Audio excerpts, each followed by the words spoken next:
दोस्तों, तो शुरू करते हैं इस ऑडियो बुक का अंतिम पार्ट। पॉइंट 1, ऐसी अपॉर्चुनिटी ढूंढिए जो बाकी न ढूंढ सके हो। याद रहे, आपकी दिमाग वो देख सकता है जो बाकियों की आंखें भी न देख पाए। पॉइंट 2, पैसा बढ़ाइए। जब पैसे की जरूरत पड़े, मिडिल क्लास केवल बैंक जाता मगर दूसरे टाइप के इन्वेस्टर पैसा बढ़ाकर कैपिटल रेज करते हैं। उन्हें हमेशा बैंक की जरूरत नहीं पड़ती। पॉइंट 3, स्मार्ट लोगों को ऑर्गेनाइज कीजिए। इंटेलिजेंट लोग वे होते हैं जो अपने से ज्यादा स्मार्ट लोगों के साथ मिलकर काम करते हैं। इसलिए इन्वेस्ट करने से पहले अपने इन्वेस्टमेंट एडवाइजर को चुनें। मुझे मालूम है कि यह सब आपके लिए कुछ ज्यादा है, मगर इसके रिवॉर्ड्स शानदार हैं। जिंदगी में रिस्क बहुत है, लेकिन उन्हें हैंडल करना सीख कर ही आप अमीर बन पाएंगे। सबक 6, सीखने के लिए काम करें, पैसे के लिए नहीं। एक बार एक जर्नलिस्ट ने रॉबर्ट का इंटरव्यू लिया था। रॉबर्ट उसके आर्टिकल पहले भी पढ़ चुके थे और उस जर्नलिस्ट के लिखने की स्टाइल से बेहद प्रभावित थे। इंटरव्यू जब पूरा हुआ तो उस जर्नलिस्ट ने रॉबर्ट को बताया कि वो एक मशहूर लेखिका बनकर उनकी ही तरह एक दिन फेमस होना चाहती है। रॉबर्ट ने उससे पूछा, तो ऐसा क्या है जो उन्हें मशहूर होने से रोक रहा है? इस सवाल के जवाब में उस जर्नलिस्ट ने कहा, उनकी जॉब आगे नहीं बढ़ पा रही। इस पर रॉबर्ट ने सुझाव दिया कि उस जर्नलिस्ट को कोई सेल्स क्लास ज्वाइन कर लेनी चाहिए। जर्नलिस्ट ने बताया कि उनकी एक दोस्त उन्हें पहले ही ये ऑफर दे चुकी है, मगर उन्हें ये छोटा काम लगता है। वे ये भूल गई थीं कि रॉबर्ट खुद कभी सेल्स स्कूल जा चुके थे। इस बात का पॉइंट ये है कि अगर आपके पास कोई टैलेंट है जिसके दम पर आप कुछ पैसा कमाना चाहते हैं, तो आपका टैलेंट काफी नहीं होगा, क्योंकि उस टैलेंट को कैसे भुनाया जाए, जब तक आप ये बात नहीं जानते, आपका टैलेंट यूं ही बेकार है। जब तक आप उसे लोगों के सामने पेश करने का हुनर नहीं सीख जाते, आप कुछ नहीं कमा सकते। तो बेचने की कला सीखने में कोई शर्म की बात नहीं है। किसी भी सेल्समैन को इसके लिए शर्मिंदा नहीं होना चाहिए। एक जो सबसे बड़ा फर्क अमीर डैड और गरीब डैड के बीच था, वो ये कि गरीब डैड हमेशा नौकरी की चिंता करते थे कि जॉब हमेशा सिक्योर रहे, क्योंकि एक सेफ जॉब ही उनके लिए सब कुछ थी।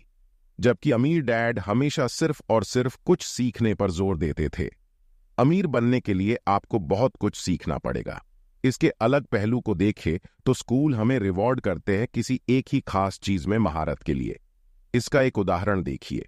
जब डॉक्टर मास्टर की डिग्री लेते हैं, उसके बाद किसी एक स्पेशल फील्ड में डॉक्टरेट करते हैं, जैसे कि पीडियाट्रिक या कुछ और। मतलब एक छोटे से विषय पर उन्हें बहुत पढ़ना पड़ता है उस फील्ड में महारत के लिए, और यही उनका रिवॉर्ड होता है।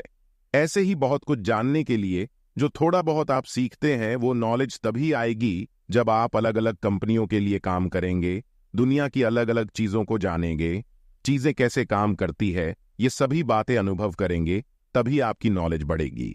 शायद यही वजह थी कि अमीर डैड छोटे रॉबर्ट और माइक को अपने साथ लेकर जाते थे जब वे अपने डॉक्टर, अकाउंटेंट्स, लॉयर या किसी प्रोफेशनल से मिलने जाते।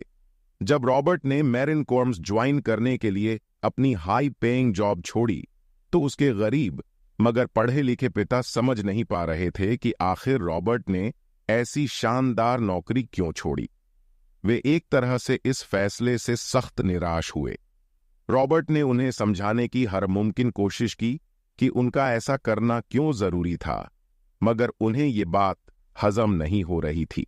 रॉबर्ट ने उन्हें कहा कि वे सीखना चाहते हैं कि खुले आसमान में कैसे उड़े। उन्हें जानना था कि वर्कर्स की टीम को कैसे हैंडल किया जाए। किसी भी कंपनी को अपने बलबूते पर चलाना कितना मुश्किल काम है, रॉबर्ट ये सब सीखना चाहते थे। वियतनाम से लौटने के बाद रॉबर्ट ने अपनी जॉब से रिजाइन कर दिया और जेरोक्स कोर्स को ज्वाइन कर लिया। उन्हें ये नौकरी किसी फायदे के लिए नहीं चाहिए थी। वो इतने शर्मीले थे कि किसी को कुछ भी बेचने के ख्याल से ही उन्हें पसीना आ जाता। अपनी इसी कमी को दूर करने के लिए उन्होंने जेरोक्स के सेल्स ट्रेनिंग प्रोग्राम की शिक्षा ली। इसके बाद रॉबर्ट ने खुद अपनी कंपनी की शुरुआत की और अपना पहला शिपमेंट भेजा। वे अगर इसमें नाकामयाब रहते तो पक्का दिवालिया हो जाते, लेकिन उन्होंने ये रिस्क लिया और अपने अमीर डैड की सीख को याद रखा कि बेशक आप 30 की उम्र से पहले दिवालिया होने का रिस्क ले सकते हो, क्योंकि इस उम्र में आपको रिकवर होने का मौका भी मिल जाता है। ज्यादातर एम्प्लॉई अपने वर्कर्स को इतना तो पे करते हैं कि वे काम छोड़कर ना जाएं, और ज्यादातर वर्कर भी जी फाड़ कर इसलिए मेहनत करते हैं कि वे काम से निकाले ना जाएं। इसलिए तो उन्हें सिर्फ अपनी सैलरी और कंपनी से मिलने वाले फायदों से ही मतलब होता है। इस सोच के साथ उनके कुछ साल तो बढ़िया गुजरते हैं, मगर ये लंबे समय तक काम नहीं करता। तो क्यों ना आप वो सब कुछ अभी सीखे जो आप सीखना चाहते हैं, इससे पहले कि आप कोई एक खास प्रोफेशन अपने लिए चुने, क्योंकि अगर एक बार आपने अपना प्रोफेशन चुन लिया तो आप हमेशा के लिए उसी से बंद कर रह जाएंगे। फाइनली, अगर आप इस समरी के एंड तक पहुंच गए हैं तो कॉन्ग्रेचुलेशन। बहुत ही कम लोग होते हैं जो नॉलेज के ऊपर टाइम इन्वेस्ट करते हैं, वरना आप कहीं और भी तो टाइम वेस्ट कर सकते थे।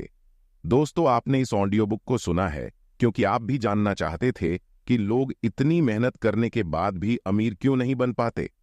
दोस्तों, आपने इस बुक को हमारे चैनल से सुना, उसके लिए धन्यवाद।